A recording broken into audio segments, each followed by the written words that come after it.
जय श्रीराम, जय शिवराय. दक्षिणेत शिवाजी महाराजांकडे भूषण कवी येण्याआधी त्यांनी इतर अनेक राजांकडे जाऊन आपापलं काव्य सादर केलेलं आहे. उपजीविका भागवण्यासाठी भूषण हे उत्तर प्रदेशमधल्या अनेक मांडलिक राजांकडे जाऊन स्वतःचं काव्य ऐकवत होते. भूषणांची औरंगजेबाच्या दरबारातली एक दंतकथा ही फार प्रसिद्ध आहे. एक दिवशी औरंगजेबाचा दरबार भरलेला होता. त्या दरबारात अनेक कवी तिथे उपस्थित होते.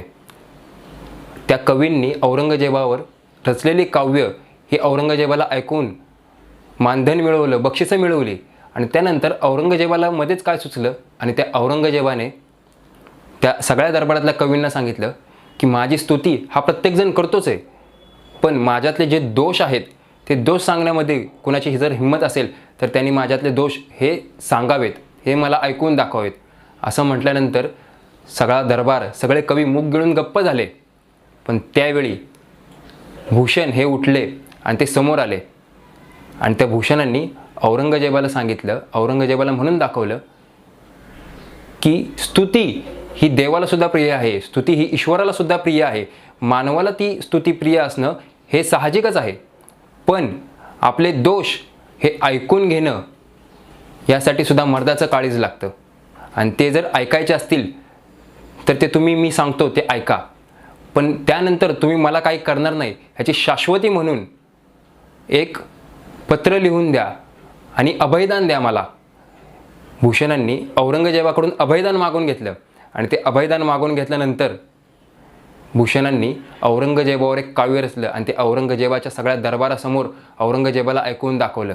हे काव्य फार प्रसिद्ध आहे आणि या काव्याचा फार व्यापक अर्थ आहे. औरंगजेबाने नक्की काय केलं आणि औरंगजेबाने ही गादी, त्याची सत्ता ही नेमकी कशी मिळवली, हे सगळं त्या काव्यामध्ये आहे. खरं तर ही जी गोष्ट आहे जे औरंगजेबाने केलं हे या आधीच्या सुद्धा सगळ्या मुघलांनी, सगळ्या मुघल पातशाह्यांनी हेच केलं होतं. बापाला मारून एक जण गादीवर येणं ही मुघल सल्तनतीची परंपराच आहे आणि तीच परंपरा त्या औरंगजेबाने सुद्धा चालू ठेवली होती. आणि औरंगजेबाने नेमकं काय केलं हे ते भूषणांनी सांगितले. भूषणांनी औरंगजेबाच्या दरबारात औरंगजेबासमोर हे काव्य रचलं आणि ते औरंगजेबालाच ऐकून दाखवलं.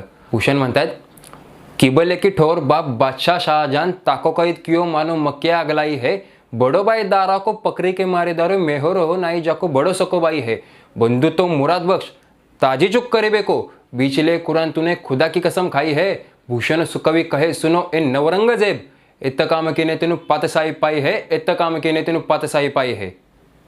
याचा अर्थ असा की किबले की ठोर बाप म्हणजे तुमच्या कबिल्याचा, तुमच्या मुघल सल्तनतीचा प्रमुख तो तुझा बाप शहाजहान, त्या शहाजहानाला तू कैद केलंस आणि मारून टाकलंस, जणू काय तू मक्केलाच आग लावलीस. किबले की ठोर बाप बादशाह शाहजहान ताको कैद कियो मानो मक्के आग लाई है, बड़ो भाई दारा को पकड़े के मारे दारो मेहर हो नाई जाको बड़ो सको बाई है. तो दारा तुझा मोठा भाऊ, सख्खा मोठा भाऊ, त्याला तू कैद केलंस आणि त्याला तू मारून टाकलंस. नजरबेग चिला या नावाचा औरंगजेबाचा एक सेवक होता. त्या नजरबेग चिलाला औरंगजेबाने एक रत्नजडित कट्यार दिली आणि त्या कट्यारीनं, त्या नजरबेग चिलानी औरंगजेबाच्या सांगण्यावरून त्या दारा शिकोवचं भर आग्र्याच्या चौकामध्ये दाराचं मुंडकं छिनून त्याला मारून टाकलेलं आहे. हे सगळं औरंगजेबाच्या सांगण्यावरून झालेलं आहे. औरंगजेबाने स्वतःच्या मोठ्या भावाला सुद्धा मारलं. असा हा धूर्त कपटी औरंगजेब. पुढे त्यांनी म्हणलेलं आहे की त्यांचा औरंगजेबाचा जो लहान भाऊ होता मुराद बख्श, त्याला सुद्धा औरंगजेबाने कुरानच्या खोट्या शब्दा घालून जवळ बोलवून आणलं आणि जवळ बोलवून आणल्यानंतर त्या मुराद बख्शला सुद्धा त्या औरंगजेबाने मारून टाकलं, विष देऊन मारून टाकलं, गोड बोलून विष देऊन नंतर मारून टाकलं. असा हा औरंगजेब. या औरंगजेबाला 5 मुलं होती आणि या 5 मुलांपैकी औरंगजेबाचा जो सगळ्यात मोठा मुलगा होता तो मोहम्मद सुलतान, त्या मोहम्मद सुलतानाला सुद्धा औरंगजेबाने मारून टाकलं. का तर पुढे जाऊन फक्त या मोहम्मद सुलतानाने औरंगजेबाला मारून ही मुघलांची पातशाही स्वतःच्या घशात घालू नये, म्हणजे आपली पातशाही जाऊ नये म्हणून ह्या औरंगजेबाने स्वतःच्या पोराला सुद्धा मारलं. त्याची मुलगी होती, त्या मुलीला सुद्धा त्याने कैदेत टाकलं. म्हणजे बापाला, भावाला आणि मुलाला या सगळ्यांचा काटा काढून औरंगजेब हा गादीवर आला होता. आणि म्हणून भूषणांनी म्हटलेलं आहे, भूषण सुकवी कहे सुनो ए नवरंगजेब. हा औरंगजेब नाही आहे तर हा नवरंगजेब आहे. म्हणजे सरड्याचे जसे 9 रंग असतात, सरडा जसा रंग बदलत जातो तसा हा औरंगजेब स्वतःचे रंग बदलत जातो. म्हणून भूषणांनी खरं तर आधीच अभयदान मागून घेतलं होतं. हे सगळं भूषणांनी त्याला ऐकवलं. भूषण कवी कहे सुनो ए नवरंगजेब, एत काम केने तेनु पाच साई पायी हे, एत काम केने तेनु पाच साई पायी हे. हीच सगळी कामं करून, बापाला मारून, भावाला मारून, पोराला मारून, एका मुलीला कैदेत टाकून ही सगळी पातशाही तू मिळवलीस असं भूषणांनी औरंगजेबाला सुनावलं. हे सगळं ऐकल्यानंतर औरंगजेबाचा मेंदूचा तिळता पोडाला. औरंगजेब चिडला, पण औरंगजेब काय बोलणार ह्याच्यामध्ये भूषणांनी आणखीन एक काव्य त्या औरंगजेबाला ऐकवलं.